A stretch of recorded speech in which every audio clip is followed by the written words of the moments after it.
ফিরে এলাম আজকের বাংলাদেশে। আমরা আসলে আগামীকাল যে বছরটি শুরু হতে যাচ্ছে সেই নববর্ষকে আহ্বান জানাতে নববর্ষের উৎসবটি কিভাবে আরো অংশগ্রহণমূলক, আরো সর্বজনীন এবং আরো আনন্দময় করে তোলা যেতে পারে সেই ক্ষেত্রে আমাদের প্যানেলিস্টদের কথা শুনবো। আমরা প্রথমেই আহমেদ ইকবাল হায়দার, আপনার কাছে শুনতে চাই যে নববর্ষের উৎসব আরো বর্ণিল, আরো অংশগ্রহণমূলক, আরো সর্বজনীন করার জন্য আমরা আসলে কি করতে পারি যাতে সবাই এই উৎসবটিতে সামিল হতে পারে, স্থান, কাল, পাত্র, ধর্ম, বর্ণ, লিঙ্গ, বয়স নির্বিশেষে।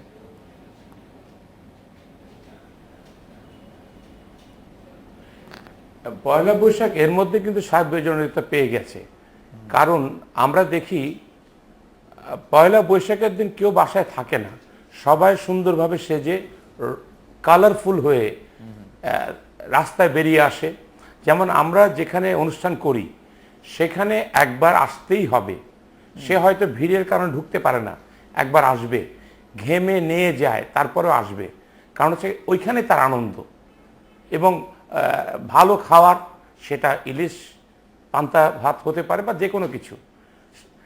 আমরা যদি এটাকে আরো বেশি বেশি করি, এবং এখানে একটা সংস্কৃতির একটা বড় ভূমিকা আছে।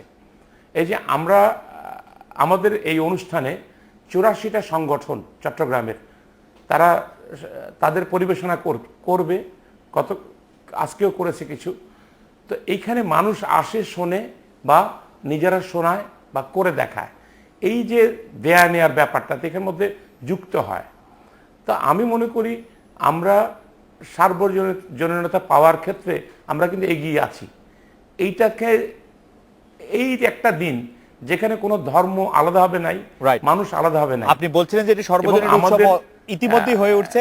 আমি শুধু আপনাকে অনেক ধন্যবাদ আহমেদ ইকবাল হায়দার। আমি তন্দ্র চাকমা আপনাকে জানতে চাইবো এটিকে আরেকটু সর্বজনীন করার কোনো উপায় আছে কিনা যাতে সবাই এতে অংশগ্রহণ করতে পারে। আমরা আজকে অনেক কিছু নিয়ে বিতর্ক করলাম, কিন্তু এই বিতর্কগুলিও আসলে আমরা একসাথে থাকার জন্যই আসলে করতে চাই, উৎসবটি একসাথে করার জন্য করতে চাই। আমি আপনাদের সবার সাথে একমত যে এটা আসলে একটা সার্বজনীন উৎসব। ছোটবেলায় আমরা যখন বিজু পালন করতাম তখন এটা মনে হতো কি আমরা বাংলাদেশের এক প্রান্তে ছোট একটা জাতি যারা নিজেদের উৎসব পালন করছি, কিন্তু বড় হওয়ার পরে অনুভব করলাম এটা আসলে এখন সবার উৎসব হয়ে গেছে। আমি যখন নতুন জামা কিনতে যাই তখন দেখি অনেক ভিড়ের মধ্যে আমাকে কিনতে হচ্ছে আমার নতুন জামাটা, আমার মেয়ের জন্য, আমার জন্য।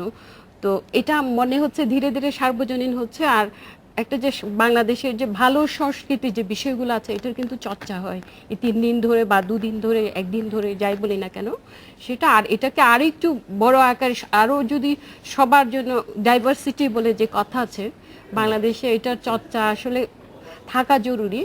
যেমন পার্বত্য চট্টগ্রামের আদিবাসী বলি বা সমতলে যে আদিবাসীরা আছেন, প্রত্যেকের কিন্তু এক একটা উৎসব আছে এবং এটাকে ঘিরে কিছু সংস্কৃতি আছে, এইগুলোর চর্চা, বিকাশ। এবং আমি মনে করি ঢাকায় যে উৎসবটা হয় রমনার বটমূলে, শুধু কেবল রবীন্দ্রসঙ্গীত না, আমাদের আদিবাসীদের গানগুলোও যদি তুলে নিয়ে আসা যায়, একটা ছোট কর্নার যদি করা যায় বিষয়গুলো নিয়ে, যদি ঢাকায় সবাই তো আর জানে না যে আদিবাসীরা কি করে, পাটুদা হয়তো গবেষণা করে বলে হয়তো অনেক কিছু জানে আমাদের সম্পর্কে, তো এরকম আরো অনেকে আছেন জানেন, কিন্তু এটাকে আসলে আরেকটু তুলে আনা দরকার। তাহলে বাংলাদেশ যে আমরা বাংলাদেশী হিসেবে, জাতি হিসেবে পৃথিবীর মানচিত্রে আসলেই দাঁড়াতে পারবো। জানো শহীদুল খান, আপনার কাছে কি মনে হয় যে সর্বজনীন উৎসব দাঁড়িয়ে গেছে, এটি আমাদের প্যানেলিস্টরা বলছেন, আরো কিভাবে অংশগ্রহণমূলক করার কোনো উপায়? প্রথমত হচ্ছে দাঁড়িয়ে গেছে এবং প্রতিষ্ঠিত হয়েছে।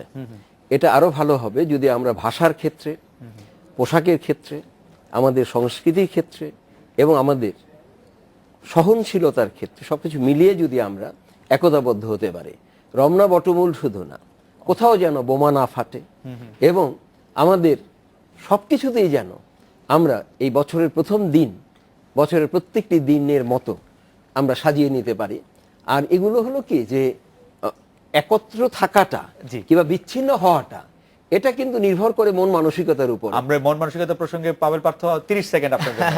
অবশ্যই যে সবাই হয়তো বা আরো আসবে, কিন্তু নতুন যে প্রজন্ম তারা যদি একটা বিচ্ছিন্ন হয়ে আসলে এই উৎসবে আসলে যোগ দেয়, সে যদি নাই জানে যে কোন শাক নির্দেশনা দিচ্ছে, কোন পোকা ডাকছে, কোন রং প্রকৃতিতে থাকছে, কেন এটা করি, এইগুলা যদি আসলে সে জানে এবং এইগুলা যদি রক্ষা করা না হয়, যদি ইলিশ মাছই না থাকে, যদি আমার তিতা শাকই না থাকে, তাহলে এই বৈশাখের মানে আসলে কি দাঁড়াবে? যদি অনেক মানুষ আমরা আশা সেখানে করব থাকে, যে আমরা খুবই- আশা করব যে এই বিষয়গুলো থাকবে, নতুন প্রজন্ম আরো বেশি প্রতিষ্ঠিত হবে এবং সেটাকে আমি অংশগ্রহণ মনে করছি যে আচ্ছা। নতুন প্রজন্ম তার প্রকৃতির জন্য, তার বৈচিত্র্যময় সংস্কৃতির জন্য কাজ করবে। চট্টগ্রাম থেকে আহমেদ ইকবাল হায়দার আমাদের সঙ্গে আছেন, তাকে অনেক ধন্যবাদ। ধন্যবাদ পাবেল পার্থ, ধন্যবাদ তন্দ্রা চাকমা, ধন্যবাদ শহীদুল হক খান।